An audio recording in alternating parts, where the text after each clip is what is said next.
Una vez sepas para qué sirve esto, te aseguro que no querrás botarlo a la basura.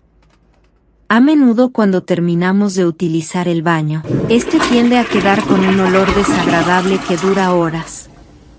Pero ya no más, porque esto se puede resolver reutilizando el tubo usado del papel higiénico.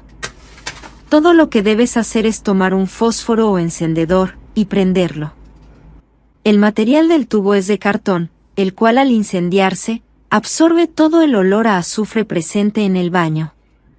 Otra forma de encenderlo y que no te quemes es encender con ayuda de un fósforo o una vela.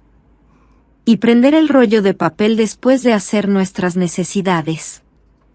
Colócalo justo encima del tazón para que pueda absorber mejor todo el mal olor. Luego solo debes dejarlos reposar unos minutos. Al pasar el tiempo recuerda apagarlo. Hasta aquí el video de hoy, Dios les bendiga.